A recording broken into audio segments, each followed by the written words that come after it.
This is the night before the chaos. Actually, the chaos started a few weeks ago, and now it's a reality, so.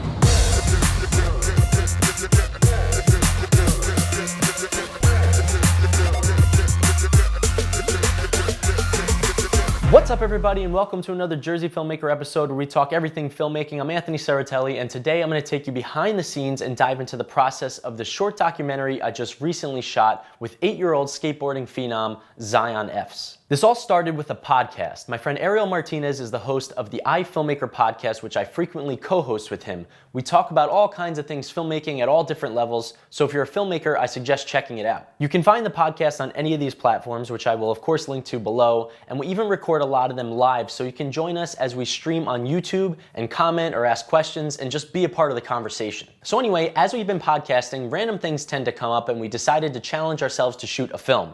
Just something quick that wasn't work related, so we started brainstorming and Ariel had a connection with our now subject, Zion Fs. So we got the okay from him, which wasn't super easy because even though Zion is only 8, we had to come to an agreement with his PR company as to what our intentions were for the film, how we could use it, and even the equity stake each party gets in case of profit. I guess this is what happens when dealing with a soon-to-be superstar. Once that was completed, I happened to be in Miami for a job, so Ariel and I got together to map out the creative. Things like what we thought the story could be, pulling references for the style of cinematography we envisioned, and drawing up a schedule for the shoot day. We scheduled the shoot to conveniently work with another work trip I had to make to Miami a few weeks later, prior to Thanksgiving, so we continued to plan the rest of the project from our respective cities. Most of the gear we intended to use was our own. Ariel handled the larger things that would be a pain to travel with, like lighting and sticks, but I brought the cameras because we wanted to shoot with my Red Raven and I had just gotten my Red Weapon 8K.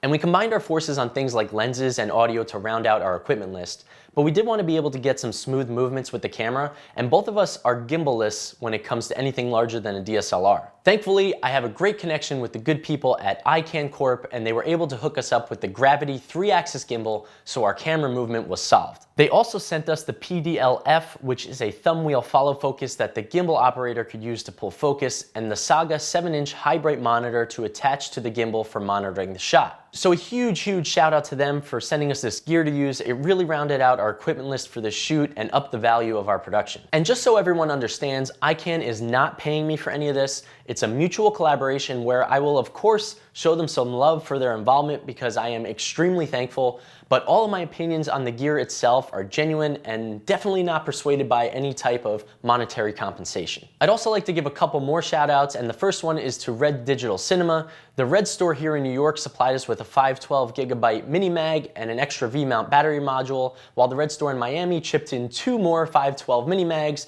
so we're completely covered for shooting at 8K. And then finally, Tilta as well for sending us another wireless follow focus so we could pull focus from off the gimbal if needed. And now that we had all the gear lined up, it was time to build a little bit of a team because there was definitely no way we could take on a full day like this with all these moving parts on our own. So we took to social media and asked for some extra hands on shoot day. We got great feedback and ended up pulling in 2 sound guys, Johnny and Chris, and 2 BTS shooters, James and Daniel, giving us 6 total, and we all acted as PAs when needed. Before I even dive into the day, big thanks to all of these guys for being a part of this project. It was a long day and everyone gave a full effort the whole time. I couldn't be more appreciative.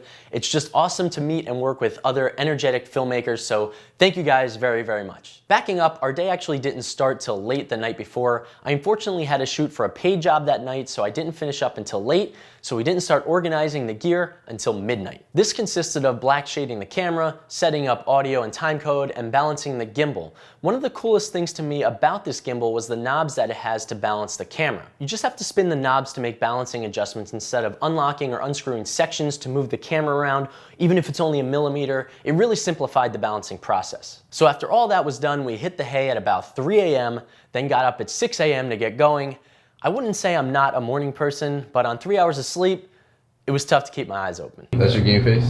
Yeah, that's my game face at 7 a.m. So we packed up the car and headed to the location, grabbing some breakfast on the way. We rolled up at 8 a.m., which we set as the crew call time with the intent to start shooting at around 9. We set up outside by the cars because Zion, who is 8, his younger brother Jax, who is 3, and his older brother Jagger, who is 10, were all still sleeping as we anticipated. But all worked out perfectly as we prepped the gear, got the crew set up and on the same page, and we were ready to roll once we stepped inside. And boy, it was a good thing we did because we didn't stop. From bedrooms to kitchen, the pool to the half pipe, sliders to gimbals to handhelds to sticks, we just tried to capture as much as possible to give us all the options we might need in post. About 6 hours later, we packed it all up and headed straight for the skate park to shoot until it got dark. This was my first experience shooting with a skateboarder, and it was a lot of fun. They move around pretty quickly though, so you definitely get a workout, especially when running around with a gimbal. Pretty tired, but we're getting some sick shots.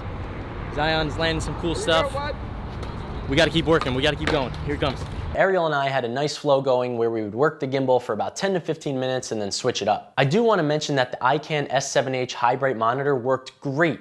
I had no problem at any point seeing the screen no matter what the lighting condition was. I was really impressed with it. We unfortunately ended up not using either of the follow focus systems due to time constraints. Since we were switching lenses here and there and taking the camera on and off the gimbal, it was too much of a hassle with the little time that we had to also incorporate the follow focuses. So I'm sorry, but I can't comment on the functionality of these products. We finished off the day with some golden hour sunset shots, and that was a wrap. Packed up the gear and made our own way into the sunset with terabytes of footage to fish through in post-production. Again, big thanks to the crew for all their help, IKAN for lending us the gimbal and monitor. You can go check out a full list of their products on their website, ikancorp.com. The Red stores here in New York and Miami, as well as Tilta, you all help take this production to another level, and for that we are very, very grateful. So I put links to all of this below, so feel free to go browse their sites and check out their awesome filmmaking stuff. And that's a wrap for this episode. If you liked it, please click the like button, subscribe, and hit that little bell to get alerts to all future episodes.